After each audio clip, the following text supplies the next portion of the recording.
हा सत्संग संत रामपालजी महाराजांचा असून मराठी भाषिक भक्त समाजास सहज समजावे म्हणून हिंदी भाषेतून मराठी भाषेत रूपांतरित करण्यात आलेला आहे.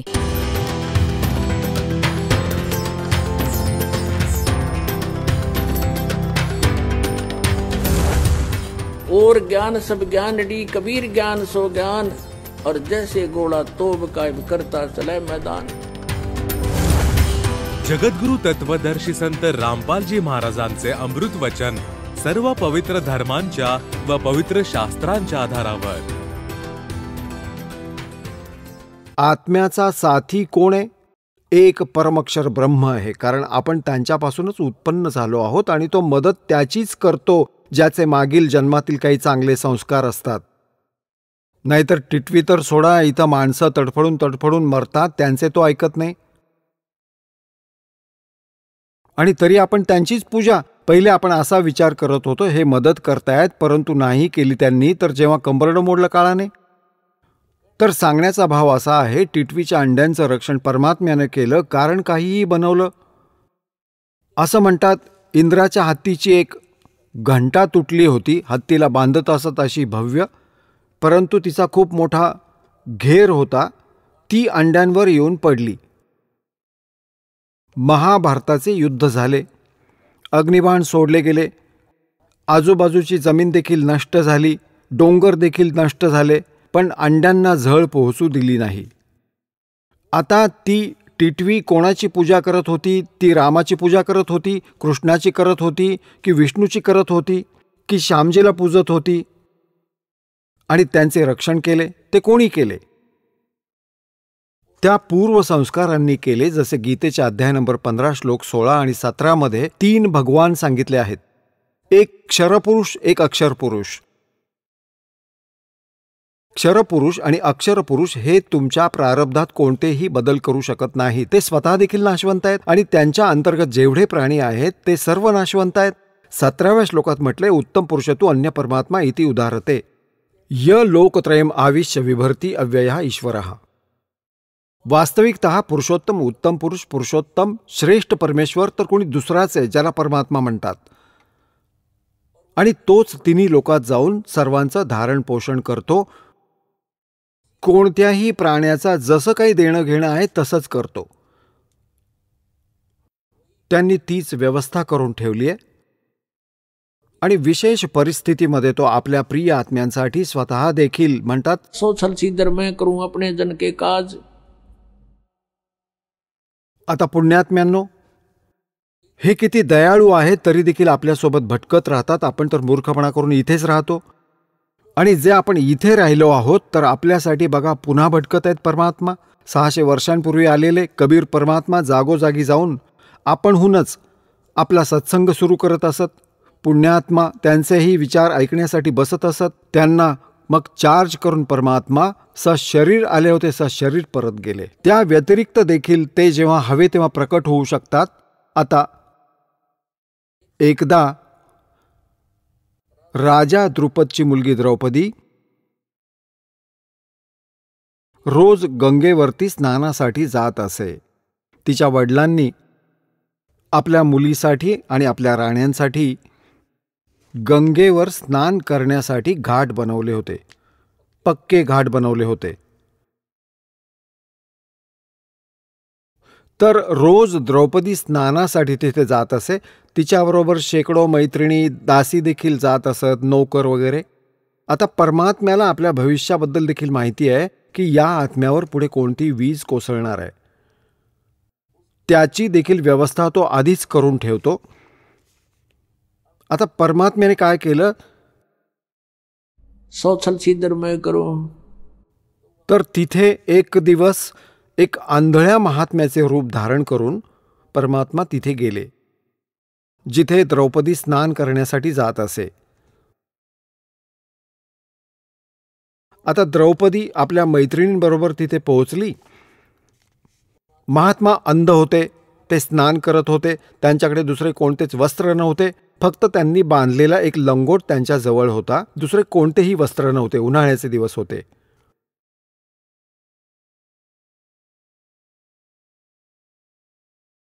आता द्रौपदीने पाहिले की महात्मा स्नान करत आहेत आणि महिलांची जी स्नान करण्याची जागा होती त्यांच्या उतारावरील बाजूला जिथून पाणी वाहून जात असे त्या जागेपासून जवळजवळ 2-3 एकर 400-500 फूट अंतरावर ते स्नान करत होते. आता द्रौपदीने पाहिले की ते महात्मा आहेत. जे पुण्यात्मे असतात त्यांना साधूकडे पाहिले असता एका विशिष्ट प्रकारचे आकर्षण जाणवते. आणि परमात्मा कबीर देवजी देखील म्हणतात, कबीरा दर्शन साध के परमात्मा आवे याद और लेखे में वाहे घड़ी बाकी का समय बर्बाद. साधु दर्शन राम का मुख पे बसे सुहाग और दर्शोनी को होत हैं जिनके पूर्ण भाग. तर द्रौपदीचा आत्मा जी पूर्वी जन्मजन्मांतरापासून परमेश्वराची भक्ती करत आली होती आणि परमात्म्याबरोबर न गेलेला तो आत्मा तिथे आपला कर्म भोगत होती, एकदम प्रेरणा झाली महात्म्याबरोबर काहीतरी बोलावं, परमात्म्याविषयी चर्चा करावी. मग तिने विचार केला की साधू स्नान करत आहेत, आपण देखील स्नान करून घ्यावं, मग आरामात बसून बोलूयात, परमेश्वराबद्दल चर्चा करूयात. द्रौपदीने स्नान केले. अर्धा पाऊण तास लागला आणि वस्त्र घालून साडी नेसून ती बाहेर आली आणि काय पाहिले की महात्म्यांकडे पाहिले की ते गेले तर नाहीत ना. समोर काय बघत आहे तर पाहिले की महात्मा तर खोल पाण्यात गेले आहेत. अगोदर तर वर होते, गुडघ्या एवढ्या पाण्यात उभे होते आणि मग एकदम खोल एवढ्या छातीपर्यंत पाण्यात गेलेत आणि असा हात मारत आहेत जसं कोणती तरी वस्तू शोधत आहेत. द्रौपदीने लक्षपूर्वक पाहिलं की महात्म्याजवळ कोणतंही वस्त्र नाहीये, बाहेरही वस्त्र नाहीये किनाऱ्यावर, आणि एकच लंगोट बांधलाय. तो जुना झाल्यामुळे त्याचा धागा तुटला आणि तो पाण्यात वाहून गेला. लाजे खातर ते महात्मा आणि छातीच्या वरपर्यंत पाण्यात प्रवेश केला की इथे बहिणी मुली स्नान करत आहेत असे त्यांना आवाजामुळे जाणवले. आता द्रौपदीने एक अंदाज लावला, हा महात्मा अंध आहे, त्याला दिसत नाहीये म्हणून तो इथे चुकीच्या स्थानी स्नानासाठी आलाय, नाहीतर इथे कोणताही पुरुष स्नानासाठी येत नाही. हा अजाणतेपणाने इथे आलाय. तिथे आसपास एखादा पुरुष दिसला तर त्याला शिक्षा दिली जाते. तिला जाणवलं की हा महात्मा डोळस नाहीये, नाहीतर तो इथे नसता आला. मग द्रौपदीने पाहिलं की याच्याकडे कोणतंही वस्त्र नाहीये आणि हे महात्मा लाजेखातर पाण्यात गेले आहेत, ते बाहेर येणार नाहीत आणि बिचारे पूर्ण दिवस पाण्यात उभे राहतील आणि रात्र झाल्यानंतरच ते बाहेर येतील आणि मग त्यांना वस्त्र कुठे मिळेल. मुलीने याच वेळी आपल्या साडीमधला, जी राजाची मुलगी आहे, ती किती महागडी साडी नेसत असेल विचार करा पुण्यात्म्यांनो. आणि याला म्हणतात के लूट सको तो लूटियो राम नाम की लूट, पीछे फिर पछताओगे प्राण जहांगे छूट. आता याला लूट म्हणतात. परमेश्वराला कसं लुटायचं आहे. आता द्रौपदीने आपल्या साडीचा तुकडा फाडून पाण्यात सोडला की तो त्या महात्म्याच्या हाताला लागेल आणि तो त्याचा लंगोट बनवून बाहेर येऊ शकेल. तुकडा हाताला नाही लागला, त्याला दिसला नाही, तो तुकडा दूर वाहून गेला. मुलीने दुसरी साडी फाडली आणि परत पाण्यात सोडली. तो देखील लीर त्यांच्या हाताला लागला नाही. लीर म्हणजे तुकडा. दुसरी अजून एक फाडली, त्याचा तुकडा पाण्यात सोडला, तो देखील हाती लागला नाही. 7-8 तुकडे असेच कमीत कमी 8-9 इंचाचे फाडले होते आणि हे 2 वीत बघा, 2 वीत मोजा किती झाले, जवळजवळ 1.5 फूट होतात. 7-8 तुकड्यांमध्ये तर अर्ध्यापेक्षा जास्त साडी निघून गेली. मग तिने हा विचार केला की महात्मा आहेत, वडिलांसारखेच आहेत आणि असा काही उपयोग नाही, मी दुरूनच लाजेखातर हे तुकडे पाण्यात सोडत आहे. तर मुलीने एक काठी पाहिली लांब, त्या काठीला आपल्या साडीचा अजून एक तुकडा, साडीचा एक तुकडा त्या काठीला गुंडाळला आणि अर्धा तुकडा खाली लोंबेल असा ठेवला. मग हळूहळू पुढे जाऊन तिने ती काठी महात्मा ज्या जागेवरती हात मारत होते त्याच्या आसपास नेली आणि जसा तो तुकडा महात्म्याच्या हाती लागला त्याने लगेचच तो हातामध्ये घट्ट धरला. म्हणाला, वा परमेश्वरा, तू माझं खूप ऐकलंस. तेव्हा त्याने पाहिलं आणि जसे आंधळे करतात तसे हावभाव केले. अरे, हा तर कुठल्या तरी बहिणीचा मुलीचा कपडा आहे, हे तर साडीचे कापड आहे. म्हणाला, मुली, आज तू माझी इज्जत ठेवलीस, माझी लाज राखलीस, उद्या परमेश्वर तुझी लाज राखेल आणि तुला खूप काही देईल. आता म्हणतात, साध वचन पलटे नीचे पलट जा ब्रह्मांड. आणि ते तर भगवान आले होते साधू रूपात. आता पुण्यात्म्यांनो, देते को हर देत है जहां तहां से आण, ना दिया फिर मांगते फिरियो, परमात्मा सुने नी कान. जर तुमच्या भाग्यात प्रारब्धात एखादी गोष्ट नाहीये तर आता तुमच्याकडून द्रौपदीप्रमाणे रिहर्सल करून घेतली जाते, तुमच्याकडून दान करून घेतले जात आहे, तुम्हाला प्रेरित केले जात आहे आणि पुढे तुमच्यावर येणारी काही संकट अडचणी यामुळे दूर होणार आहेत. आता तिचे अर्जुनाबरोबर लग्न झाले द्रौपदीचे. मग अशा काही गोष्टी घडल्या की त्याचा जो चुलत भाऊ होता दुर्योधन, आणि त्यावेळी राजा युधिष्ठिर राज्य करत होता आणि दुर्योधनाजवळ राज्य नव्हते. राजा युधिष्ठिरने म्हणजे अर्जुनाच्या मोठ्या भावाने एक खूप मोठा महाल बनवला होता. त्या सर्वांनी मिळून अर्जुनादींनी त्यात एक आरसा लावला होता. इतका सुंदर महाल बनवला की समोरच्याला हे कळता कामा नये की हे दार आहे की मोकळं आहे की एखादा आरसा लावलाय. आणि दुर्योधन त्यांच्या चुलत्याचा मुलगा होता. युधिष्ठिर आणि अर्जुनाच्या. दुर्योधन त्या महालामध्ये एक दिवस गेला आणि द्रौपदी तिथे समोर उभी होती. तो जसा पुढे गेला त्याला आरसा दिसलाच नाही. तो अशा प्रकारे तयार केला होता की आरसा दिसूच नये. तर त्याची धडक बसली, टक्कर लागून तो खाली एकदम पडला. द्रौपदी हसली आणि तिने टोमणा मारला की आंधळ्यांची मुले आंधळीच असतात. आता धृतराष्ट्र आंधळे होते, दुर्योधनाचे वडील. त्याला त्याने अर्वाच्य शिवी समजून खूप वाईट वाटून घेतलं की ही खूप वाईट गोष्ट बोलली, जेव्हा की ते दीर भाऊजई होते. तर अशी छोटी मोठी चेष्टा मस्करी खूप सामान्य गोष्ट होती. परमात्मा कबीरजी म्हणतात, सोना संत और सजन टूट जुड़े 100 बार, और दुर्जन और पाका कलश एक धक दरार. सोन्याला तोडलं, आभूषणं जी बनवलेली आहेत ती तोडली आणि परत जोडली तर त्यावर कोणतंही निशाण वेगळं दिसत नाही. तसंच होतं. आणि संत भक्त आपापसात जेव्हा वादविवाद होतात ते आपल्या आत कोणताही द्वेष ठेवत नाहीत की आता याला येऊ दे, याला मारेन, याचा पाय तोडेन. नाही, वादविवाद झाला तरी आठवण देखील ठेवायची नाही की याने मला कधी शिवी दिली होती. आठवण पण येणार नाही. त्यांचा स्वभावच असा असतो. आणि असेच सज्जन पुरुष, चांगले आत्मे देखील असेच असतात.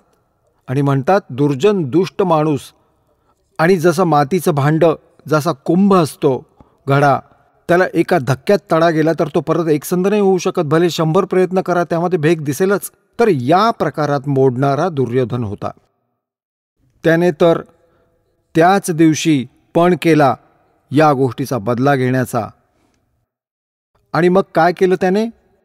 जुगार खेळू लागला. जुगारात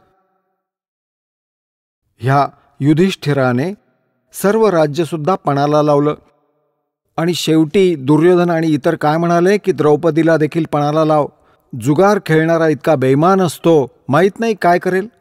त्याने विचार केला की द्रौपदीला पणाला लावलं तर कोणास ठाऊक मला माझं राज्य परत मिळेल. आणि द्रौपदी देखील हारला. तर पुण्यात्म्यांनो, आधीच्या काळात ज्या घटना घडल्या आणि ज्यामुळे एवढे कष्ट वाट्याला आले, तर आपल्याला आता त्यावर लक्ष ठेवायचे आहे की आपण कधीही हा जुगार वगैरे खेळायचा नाही. हा सर्वात मोठा शत्रू आहे आणि जे भाग्यात आले तेच मिळते जीवाला. तर अशा प्रकारे आपल्याला या हानिकारक गोष्टींचा देखील त्याग करायचा आहे. तर तिकडून काय झालं, द्रौपदीला देखील त्याने जिंकून घेतलं. आता दुर्योधनाने सांगितलं आपल्या भावाला दुःशासनाला, जो सगळ्यात लहान होता, की जा त्या द्रौपदीला पकडून आण खेचत. आणि तिथे दरबार भरला होता जिथे जुगार खेळत होते. आता सर्व राज्य जिंकले. ते सर्व पांडव डोक्याला हात लावून बसले होते. सर्वच्या सर्व बसा इथे, तुम्ही तर नोकर झालात माझे. ते बसले तिथे. आणि तिथे पूर्ण दरबारात भीष्मपिता, द्रोणाचार्य, कर्ण आणि विदूर हे सर्व व्यक्ती विराजमान होते, गणमान्य व्यक्ती. दुःशासनाला सांगितले, जा द्रौपदीला पकडून घेऊन ये. त्याआधी एका दासीने द्रौपदीला सांगितले की राणी, गोष्ट बिघडली आहे. द्रौपदीने विचारलं काय झालं, की राजा युधिष्ठिराने जुगारात सर्व राज्य हरले आहे आणि तुला देखील पणाला लावले आहे. दुर्योधनाने जिंकले आहे आणि तुला घ्यायला येत आहेत आणि तुला तिथे नग्न करणार आहेत. तो म्हणत आहे तिला आणा आणि या सभामंडपात विवस्त्र करू, कारण आम्ही तर आंधळ्याची मुले आहोत, आम्हाला काही दिसणार नाही आणि तिला लाज वाटणार नाही. द्रौपदी म्हणू लागली की दासी, तुला काही माहिती नाही. ठीक आहे, जुगारात हारले असतील, तुझी गोष्ट मानली मी, पण ते मला विवस्त्र कसे करतील? तिथे भीष्मपिता बसले आहेत, द्रोणाचार्य गुरु बसले आहेत आणि कर्ण बसला आहे. तर ते असताना ते असा जुलूम कसा करू शकतील? दासी म्हणाली, मला माहीत नाही, तो असे म्हणत होता दुर्योधन. नाही, असं नाही होणार. आता इतक्यात दुःशासन पोहोचला आणि तिचे पकडून असे केस खेचत घेऊन गेला तिला, वाईटरित्या बेइज्जती करून सभेमध्ये उभे केले. आता दुःशासन म्हणाला, काय आदेश बंधू हिच्यासाठी? दुर्योधन म्हणाला, हिला विवस्त्र कर, हिची साडी फाडून टाक. आम्ही तर आंधळे आहोत, आंधळ्यांची मुले देखील आंधळीच असतात, आम्हाला थोडीच हिचे काही दिसणार आहे आता. असे म्हणताच दुःशासन जसा द्रौपदीकडे गेला आणि तिचा पदर पकडला साडी उतरवण्यासाठी, तेव्हा तिने भीष्मपिता, द्रोणाचार्य आणि कर्णाकडे पाहून म्हटलं, जे तिथे बसले होते त्यांना प्रार्थना केली. त्यांनी माना खाली घातल्या, कारण की त्यांनी त्या दुर्योधनाचे दुष्ट अन्न खाऊन त्यांच्यात दोष निर्माण झाला होता. मग तिने पाहिले आपले 5ही पांडव बसले होते तिथे, की हे आता माझी अशी विटंबना कशी सहन करणार. तिने त्यांच्याकडे पाहिले तर त्यांची देखील नजर खाली गेली, कारण ते वचनात अडकलेले होते. आता तिने पाहिले, हे तर नवलच आहे, कोणीही माझं ऐकत नाहीये. आता पुण्यात्म्यांनो, तिथे 3 असे योद्धे बसून होते, शूरवीर बसलेले होते. कोण कोण? द्रोणाचार्य, भीष्मपितामह आणि कर्ण. त्यांच्यापैकी एक जरी उभा राहून असं म्हणाला असता की दुःशासन, खबरदार जर तू या बहिणीला हात लावशील तर. नालायकांनो, तुम्ही काय करताय? असा अत्याचार जो ना पाहिला ना ऐकला, अशी बेइज्जती करता तुम्ही? तर दुर्योधनाची एवढी हिंमत नव्हती. ते इतके शूरवीर होते की त्याला माहीत होते, एकदा जर यांनी हत्यार हातात घेतले तर तुझी सगळी मस्ती उतरवतील. आणि भीष्म पितामह, त्यांच्यातला सगळ्यात बुजुर्ग माणूस बसलेला, आणि तोही दुष्ट तसाच बसून राहिला. एकदाही मध्यस्थी केली नाही की तू हे काय करतोयस. मानायला हवं सभेमध्ये, एकदा टोकायला हवं होतं, तू चुकीचं करतोयस, योग्य नाहीये. आणि नसतं ऐकलं तर उठून जायला हवं होतं. ते उठून देखील गेले नाहीत, तिघेच्या तिघे तसेच बसून राहिले. त्यांच्या मनात दोष होता की आपण देखील हिला विवस्त्र पाहू, नाहीतर उठून जायला हवं होतं, नसतं ऐकलं, उभं राहून म्हणायला हवं होतं की चुकीचं करत आहात. आणि तरीही मानलं नसतं मुलांनी, तर उठून जायला हवं होतं. हा नियम असतो सभेचा, एका सभ्य व्यक्तीचा. त्यांनी असं देखील नाही केलं. आता परमात्मा म्हणतात, बंधे से बंधा पुकारे, बंधे से बंधा मिले, छूटे कौन उपाय. और कर बंदगी निर्बंध की वो पल में दे छुड़ाए. आता जसे कोणाचे हात मागे बांधून ठेवलेले असतील, दुसऱ्याचे पण तिसऱ्याचे पण, आणि ते एकमेकांना म्हणत आहेत, तू मला सोडव, तू मला सोडव. झाडाला बांधून ठेवलंय दूर दूर, परंतु ते नाही सोडवू शकत. कुणीतरी निर्बंध येत होता. त्यांनी आवाज दिला की आम्हाला येऊन सोडव. त्याने लगेच सर्वांची बंधनं सोडवली. तर आपण सर्व इथे कर्मांच्या बंधनात बांधले गेलेले आहोत. Only Kabir God. फक्त परमेश्वर कबीरजी आहेत जे निर्बंध आहेत. आता पुण्यात्म्यांनो, या कथेतून आपल्याला कित्येक बोध मिळतील.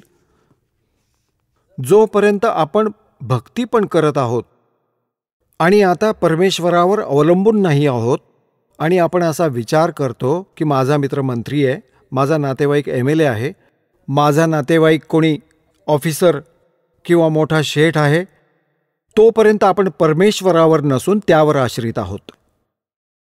आणि जिथे परमेश्वराच्या स्तराचं काम असतं ते ना कुठला मंत्री करू शकतो, ना प्रधानमंत्री, ना मुख्यमंत्री, ना कोणी राष्ट्रपती. ते तर परमेश्वरच करू शकतो.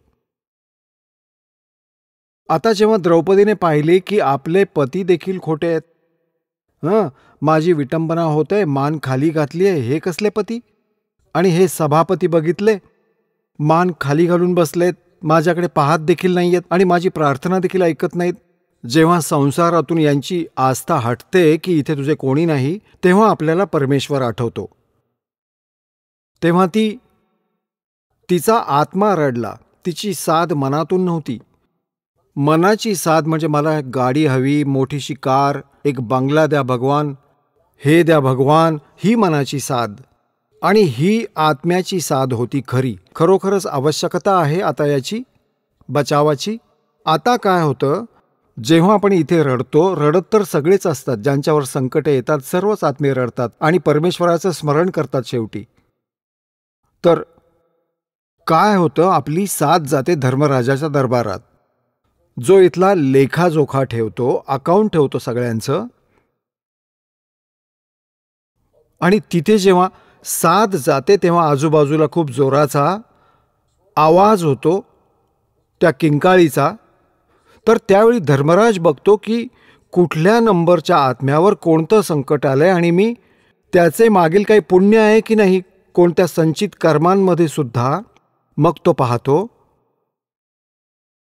की त्याचं जर काही पुण्य असेल तर तिथून त्या पुण्याचे प्रतिफळ खाली येते आणि पूर्ण परमात्माच त्याच पुण्यांच्या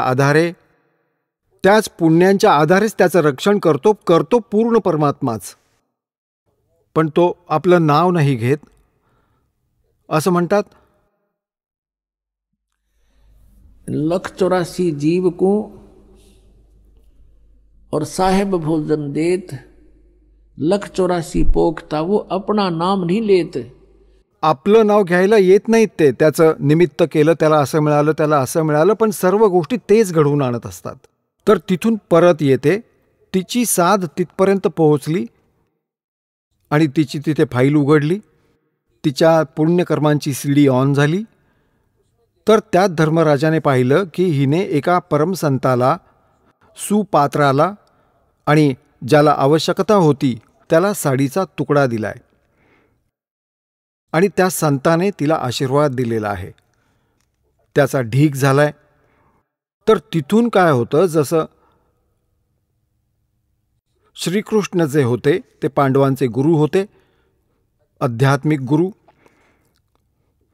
जसे गीतेच्या अध्याय नंबर 2च्या श्लोक 7 मध्ये अर्जुन म्हणतो की मी तुमचा शिष्य आहे आणि तुम्ही माझे गुरु आहात, आचार्य आहात आणि मला जी आज्ञा, ज्यामध्ये माझे हित आहे ते सांगा.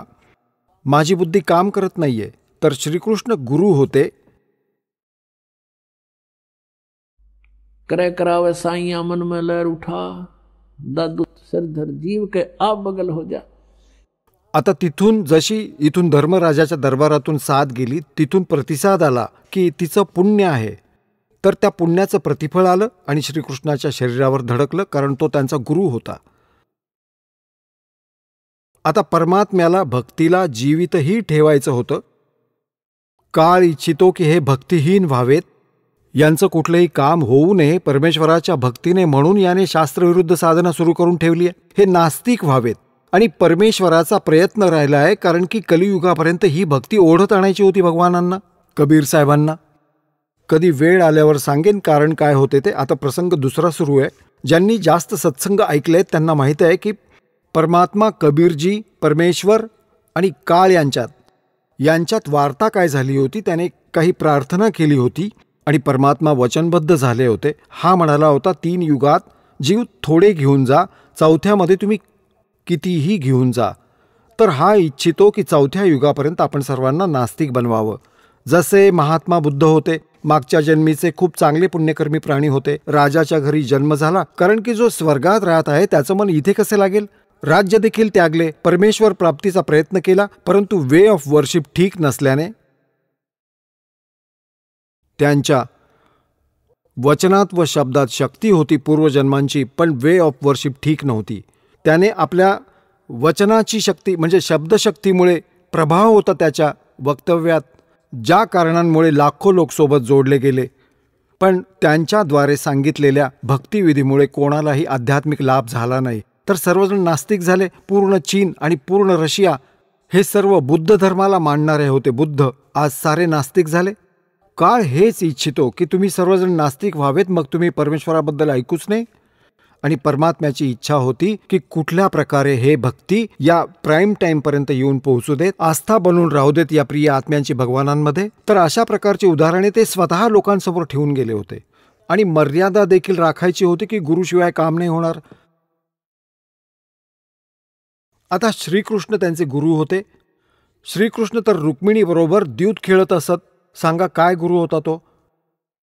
आता त्यामुळे काय होणार होते, तो स्वतः तर रंगरलिया मनवत होते, परंतु परमात्म्याने जे कार्य विधिवत करायचे होते, हे सिद्ध करायचे होते की मी तुझे काम गुरुशिवाय करणार नाही.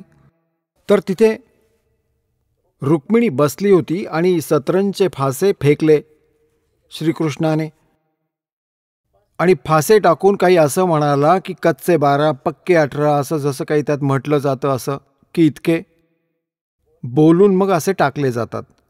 तर त्याने असे फासे टाकले आणि फासे टाकून त्यांचा हात असा आखडला, हा असा आखडला आणि म्हणाला अनंत.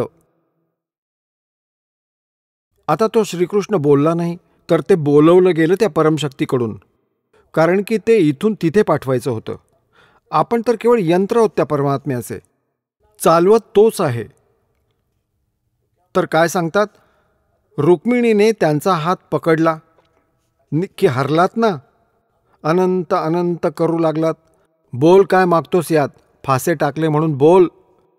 तेव्हा असं म्हणाली की रुक्मिणी कर पकड्या मुस्काई, हाथ पकड़ के आसन लागी, अनंत कहा मोकू समझाई. हे अनंत कशासाठी म्हणालास तू, हरलास ना तू. तर ते म्हणाले दुःशासन को द्रौपदी पकड़ी, हमारी भक्त सकल में सिखरी. आता इथे परमात्मा बोलवत आहेत श्रीकृष्णाच्या यंत्राला, त्या शरीराला. और जो हमरा भक्त पिछोड़ी होई, तो हमरा नाम न लेवे कोई. श्रीकृष्ण तिथे फासे खेळू लागला असे म्हणून विचार करू लागला, चला खेळूया. त्याला हे समजेना काय नाटक चालू आहे. म्हणतात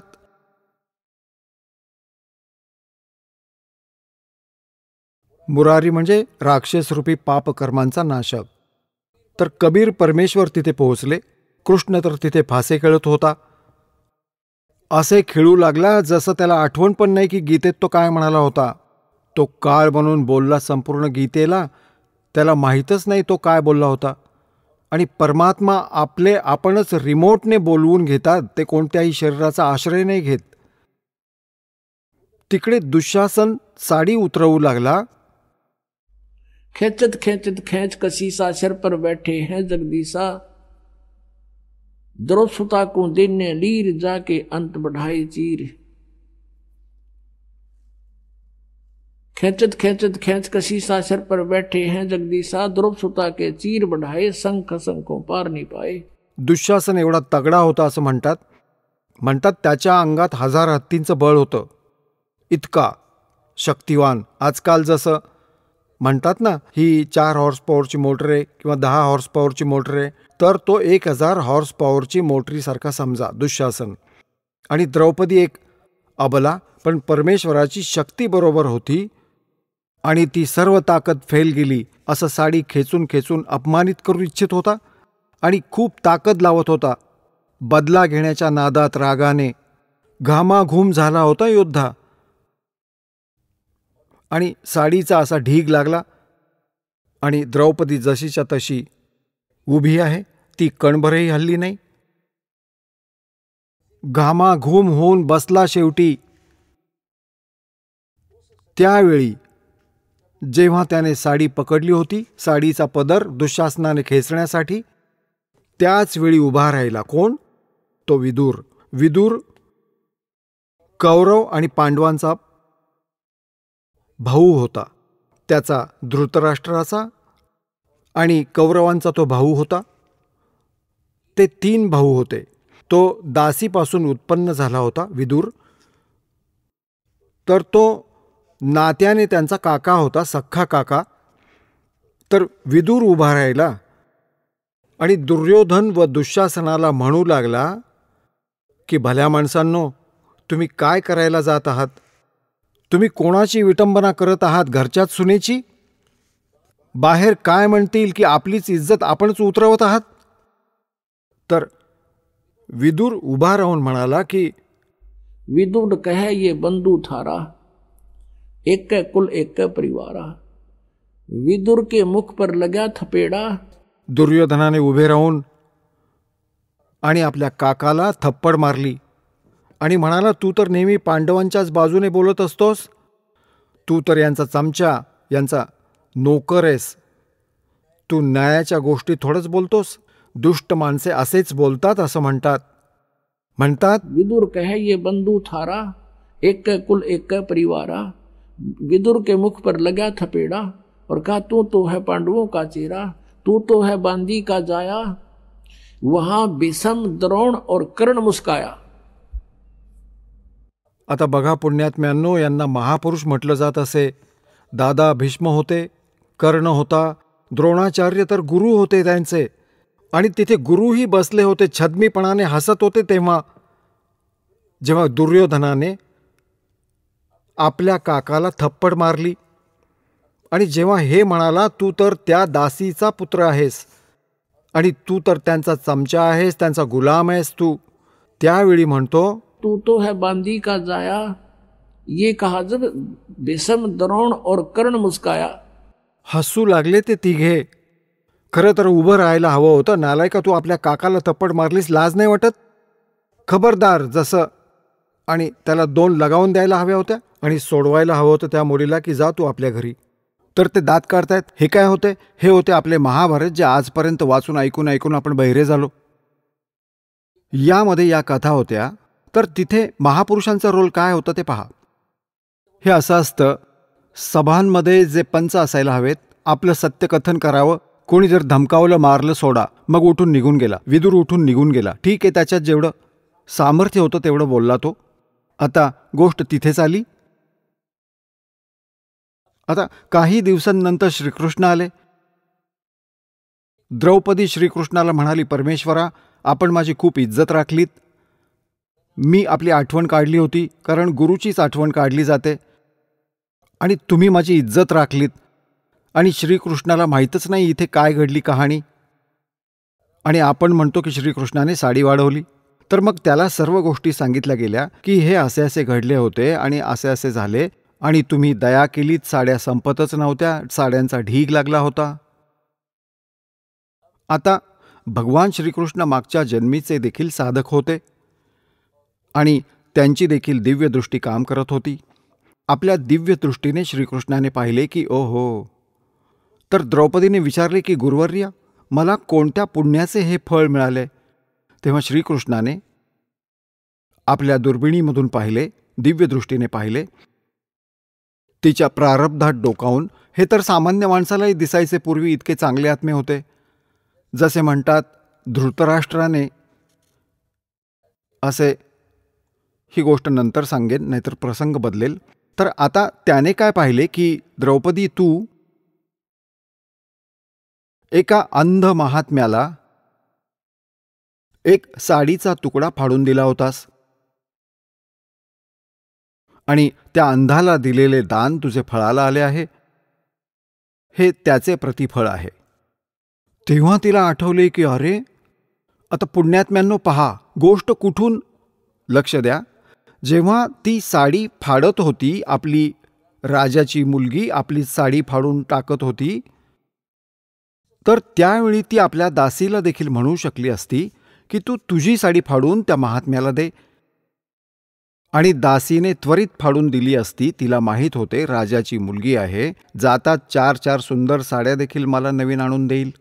पण नाही, मुलांना इतके ज्ञान दिले जायचे की मी रोटी भाकरी खाल्ली तर माझे पोट भरेल, मी दान केले तर मला मिळेल, हे देखील तिला माहीत होते.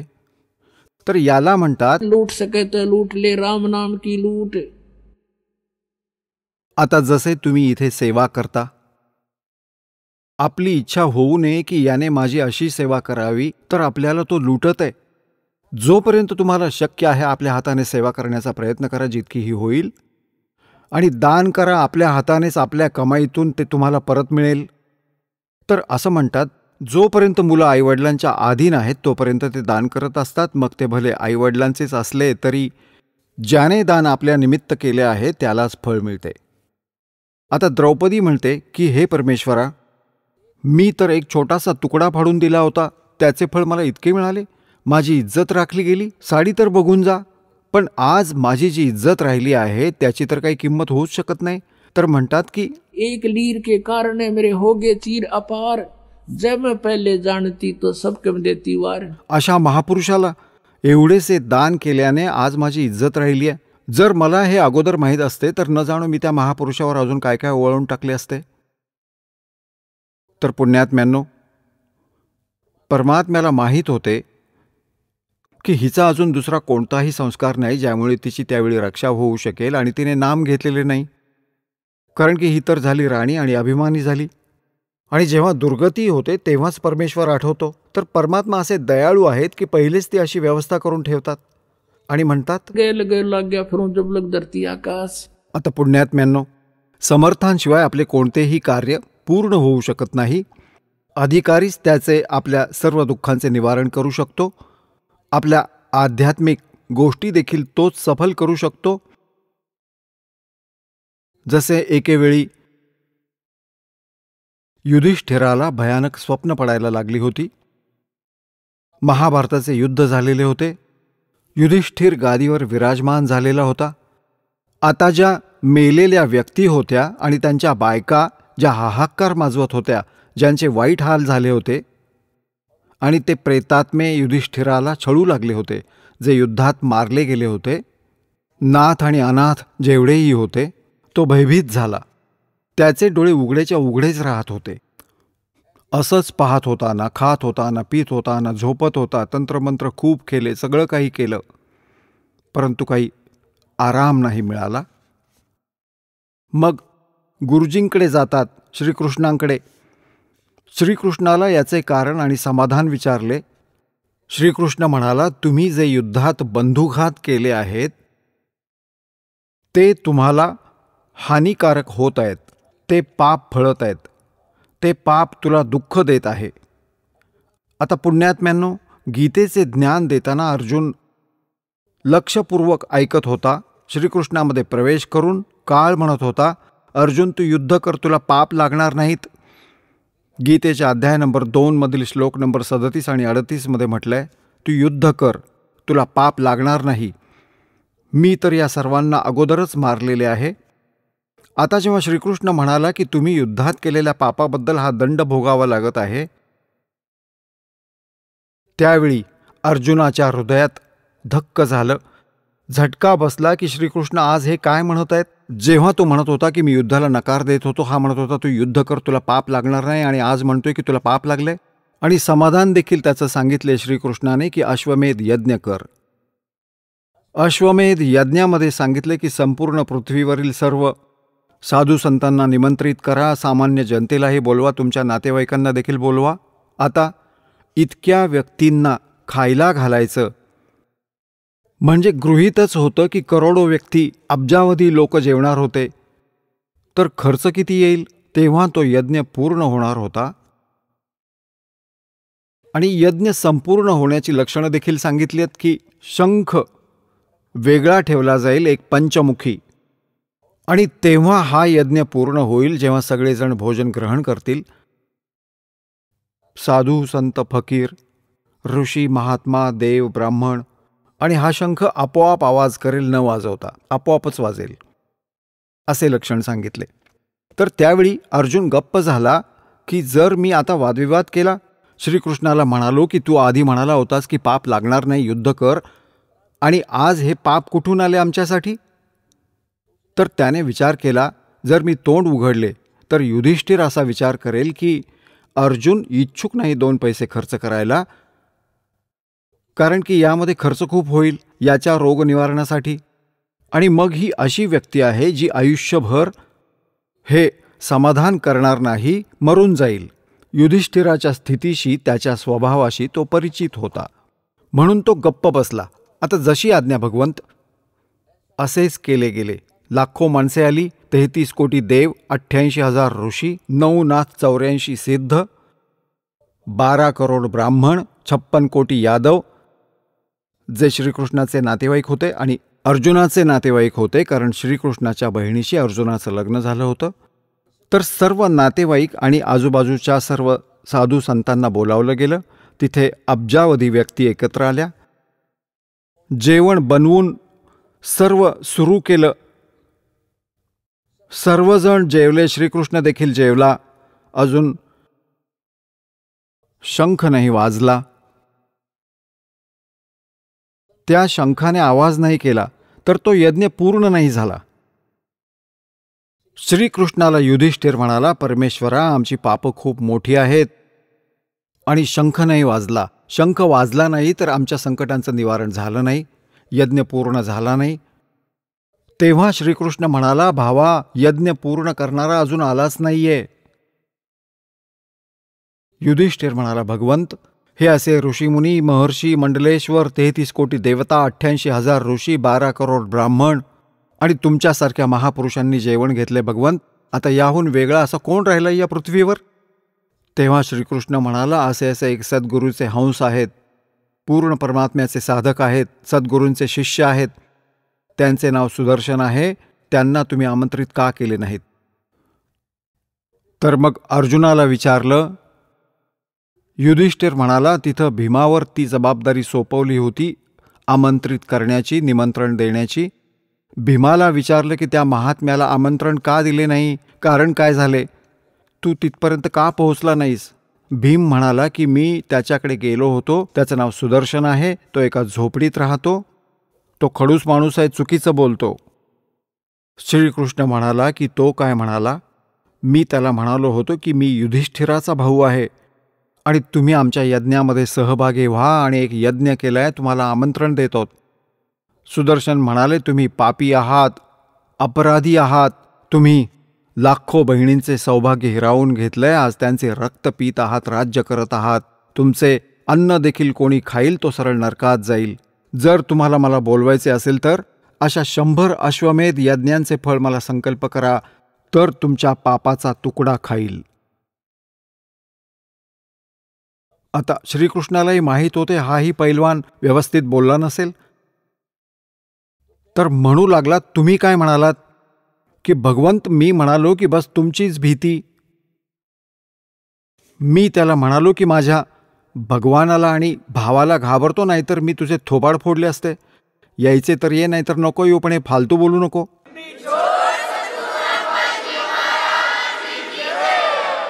चला आता आपण त्या श्रद्धाळूंचे अनुभव जाणून घेऊया, ज्यांनी जगद्गुरू तत्वदर्शी संत रामपालजी महाराज यांच्याकडून दीक्षा प्राप्त केलेली आहे, तसेच त्यांच्याद्वारे सांगितलेल्या भक्ती मार्गावर चालत आहेत. नमस्कार. सतसाहेब. आपलं नाव? श्रीरामदास शंकर गीते, मुक्काम भातोडी, पोस्ट आष्टा, तालुका आष्टी, जिल्हा बीड. आपला व्यवसाय काय आहे? माझा व्यवसाय शेती आहे. संत रामपालजी महाराजांची गुरुदीक्षा आपण कधी घेतली? संत रामपालजी महाराजांची दीक्षा, गुरुदीक्षा 26/7/2021 रोजी घेतलेली आहे. संत रामपालजी महाराजांच्या शरणात येण्या अगोदर आपण व आपला परिवार कोणती भक्ती साधना करत होतात? संत रामपालजी महाराजांच्या शरणात यायच्या अगोदर पारंपरिक भक्ती वैष्णव जास्तीत जास्त वैष्णव भक्ती होती आणि महादेवाची सुद्धा भक्ती करत होतो. तसेच योगालाही थोडंसं जोडलेला होतो मी. असं करत असताना अनेक देवदेवतांचे मंदिराकडे जाणे किंवा देवतांचे देवदर्शन करणे, तसेच गणपती उत्सवामध्ये 10 दिवस गणपतीचा उत्सव मानणे, तसेच नवरात्रामध्ये 9 दिवस देवीचे उपवास करणे, असे अनेक प्रकारची भक्ती आम्ही करत होतो. आणि खंडोबाची सुद्धा आमची घरची भक्ती चालू होती. सर, जसं तुम्ही सांगत आहात की महाराष्ट्रामध्ये जी प्रचलित भक्ती साधना आहे, जसे की देवी देवतांची पूजा करणे, मंदिरात जाणे, व्रतवैकल्य करणे, त्याचप्रमाणे गणेशोत्सव साजरा करणे, ह्या भक्ती साधना आपण करत होतात. तर मला असं विचारायचं आहे की आपण भक्तीमध्ये तर होतातच, तर संत रामपालजी महाराजांचा मार्ग आपल्याला कसा काय मिळाला आणि आपण त्यांच्याकडे कसे काय वळालात? ह्या पद्धतीने भक्ती चालू असताना माझ्यामध्ये मी संगीत विशारदसुद्धा झालेलो आहे. तर त्या पद्धतीने भक्ती चालू होती. म्हणजे रात्री भजन करणे किंवा गावोगावचे कुठं भंडारी असले, कुठे सप्ताह असले, त्यामध्ये जाऊन गायन करणे, अशा पद्धतीची भक्ती चालू होती. हे करत असताना एक भगतजी आमच्या गावामध्ये पेट सेवा करण्यासाठी आले होते. तर त्यांनी ती एक पेट सेवा म्हणून आम्हाला ज्ञानगंगा पुस्तक दिले आणि ते आम्ही घेतले. त्यानंतर ते पुस्तक घेतलेलं असताना माझा त्यावेळेस ॲक्सिडेंट झालेला होता. त्याच्यामुळं ते पुस्तक 2 वर्ष मला वाचण्यात नाही आलं. त्यानंतर आमच्या गावाच्या शेजारी आष्टा म्हणून गाव आहे, त्या ठिकाणचे एक रिटायर शिक्षक आहेत, ते या ठिकाणी संत रामपालजी महाराजांना जोडलेले होते. त्यांनी परत दुसरी ज्ञानगंगा मला देण्यात आली. ती मी वाचली. ती वाचत असताना त्यांनी आग्रह केला, हे पुढचं वाचा, ते पुढचं वाचा, साधना टी व्हीवरचे सत्संग ऐका. तर खरोखरच मी त्या सांगतील त्याप्रमाणे जर भक्ती आणि ते वाचन करायला लागलो, तर खरोखरच संत रामपालजी महाराजांचं ज्ञान मला ते प्रकाश टाकायला लागलं डोक्यामध्ये. पूर्ण परमात्म्याची भक्ती त्यानंतरच कळाली मला. हे सगळं समजल्यानंतर मी संत रामपालजी महाराजाच्या शरणामध्ये आलो आणि भक्ती घेतली. सर, जसं तुम्ही सांगत आहात की संत रामपालजी महाराजांचं जे ज्ञानगंगा पुस्तक आहे, हे आपण आज सर्वप्रथम अध्ययन त्याचं केलं आणि त्यातनं तुम्हाला कळालं की परमेश्वर कोण आहे, देवदेवतांची स्थिती काय आहे, आणि तुम्ही संत रामपालजी महाराजांचा मार्ग अवलंबला. मला असं विचारायचं आहे की आज समाजामध्ये धारणा झालेली आहे की संत रामपालजी महाराज हे जे देवी देवता आहे, मुख्यतः ब्रह्मा विष्णू महेश यांची भक्ती सोडवतात. हे खरं आहे का? नाही. संत रामपालजी महाराज हे देवी देवतांची भक्ती न सोडवता भक्तिशास्त्रशुद्ध पद्धतीने करण्याचे मंत्र देत आहेत आणि खऱ्याच अर्थाने भक्ती समजून त्यांची वंदना करून नंतर पूर्ण परमात्म्याची भक्ती करायला लावतात. सर, सर्वप्रथम आपण सांगितलं होतं की आपण एक संगीत विशारद आहात आणि गावोगावी जाऊन भजन करत होतात, भक्तीमध्ये अगदी तल्ल होत होतात. तर असं असताना आपल्याला संत रामपालजी महाराजांचा मार्ग कळाला आणि आपण त्यांच्या शरणात आलात. मला हे विचारायचं आहे की आज महाराष्ट्रामध्ये बऱ्याच ठिकाणी असं म्हणजे बघण्यास मिळतं आहे की बरेचसे जे साधक आहेत ते भक्तीमध्ये अगदी लीन असतात, बऱ्याच प्रकारचे वाद्य ते वाजवतात, संगीत, नृत्य, आणि ह्या माध्यमातून ते भक्ती करत असतात.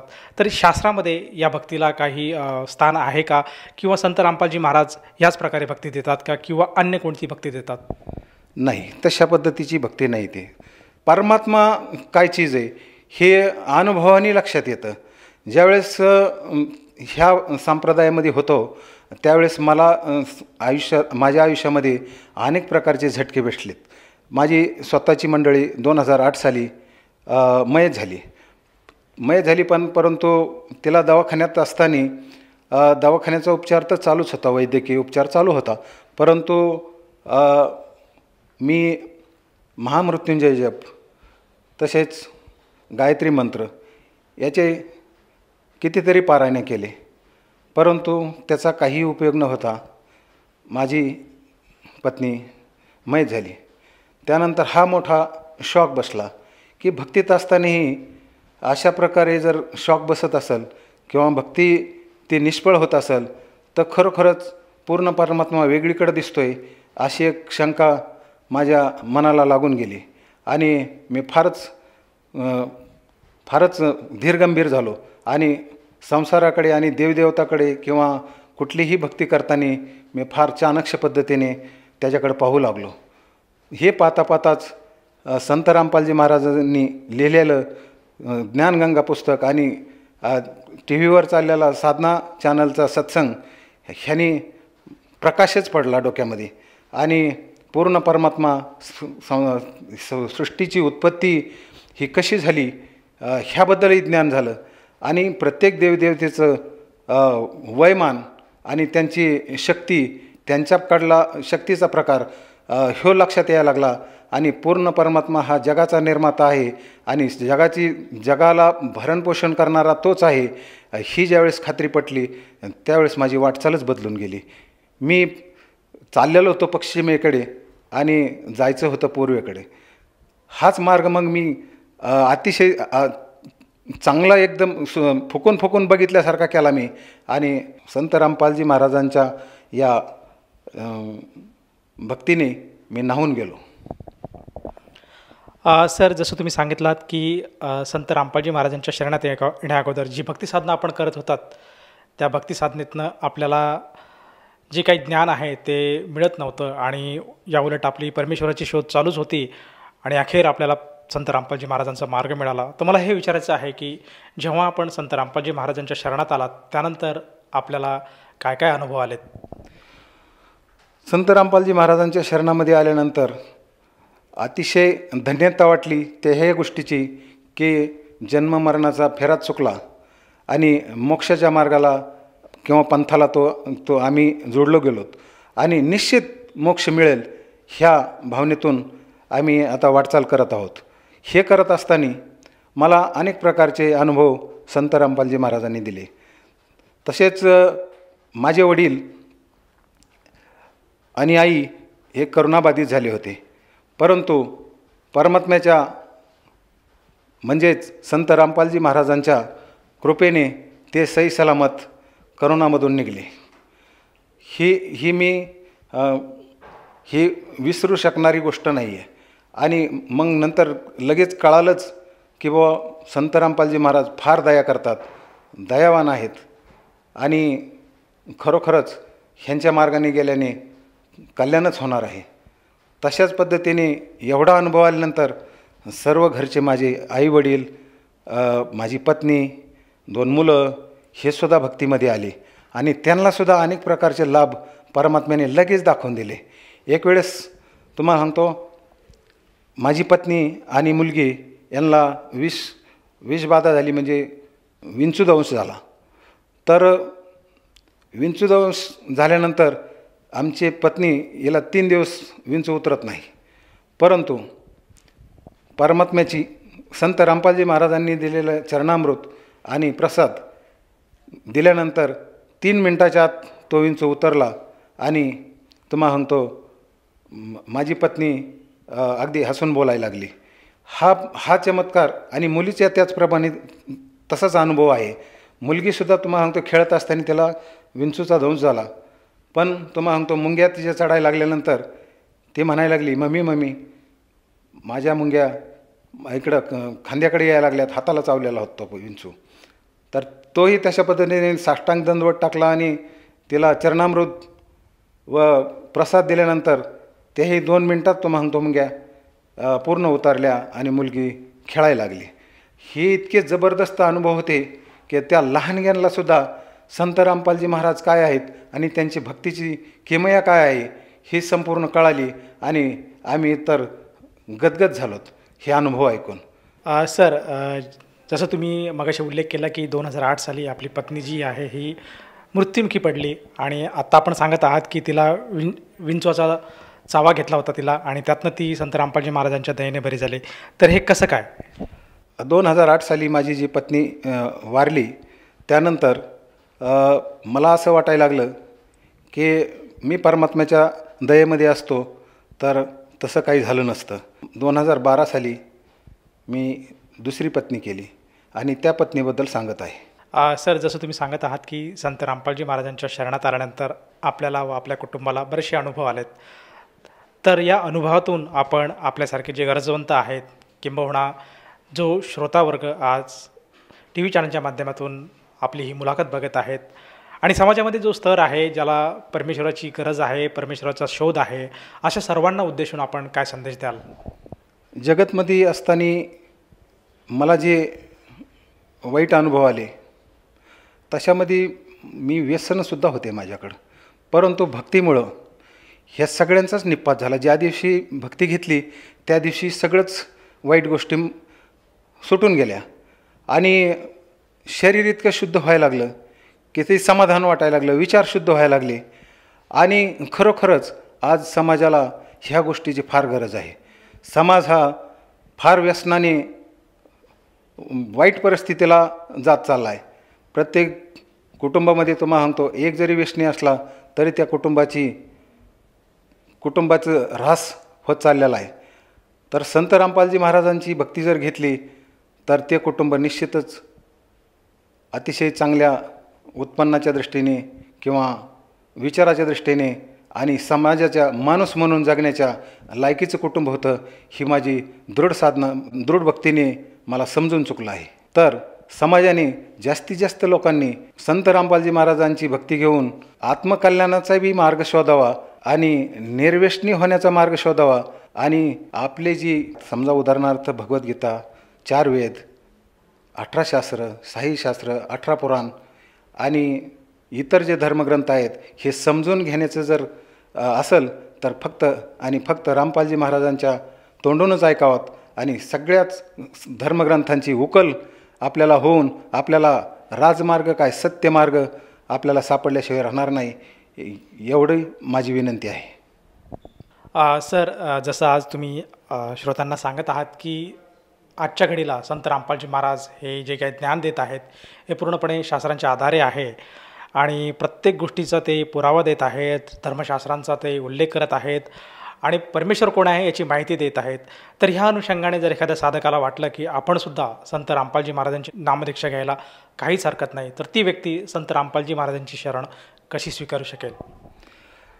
आजकाल मीडियामध्ये अनेक चॅनलवर संत रामपालजी महाराजांचे प्रवचनं, सत्संग येत आहेत.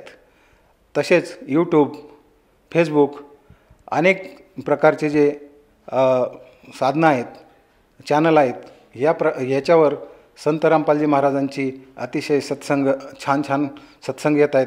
ते सत्संग किंवा ही मुलाखत पाहताना जे खाली नंबर फ्लॅश होत आहेत त्या नंबरवर जर चौकशी केली तर प्रत्येक जिल्ह्यामध्ये, एवढंच नाही तर भारतातल्या सर्व जिल्ह्यामध्ये संत रामपालजी महाराजांचे नामदीक्षा केंद्र आहेत आणि तिथे जाऊन आपण निःशुल्क अशा प्रकारची दीक्षा घेऊन आपलं आत्मकल्याण साधावं. धन्यवाद. सत साहेब.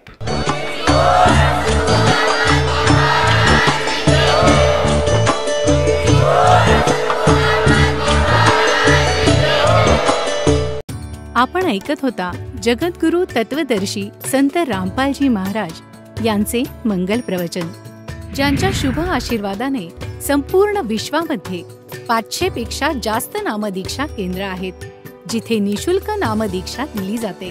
निशुल्क नामदीक्षा प्राप्त करण्यासाठी आणि अधिक माहितीसाठी संपर्क करा 7030303951 7030303952.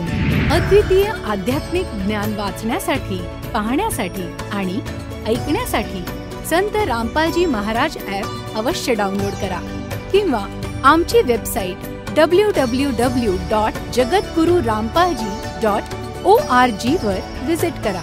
आम्हाला सोशल मीडियावर फॉलो करा. सर्व पवित्र धर्मांच्या पवित्र शास्त्रांवर आधारित प्रमाणित अनमोल पुस्तक ज्ञानगंगा किंवा जगण्याचा मार्ग यापैकी कोणतेही एक पुस्तक निशुल्क मागवण्यासाठी आपण आम्हाला आपले पूर्ण नाव, पूर्ण पत्ता, पिनकोड आणि फोन नंबरसह लिहून 7030303951 किंवा 7030303952 या नंबरवर SMS करू शकता किंवा 7030303950 या नंबरवर व्हॉट्सअप देखील करू शकता.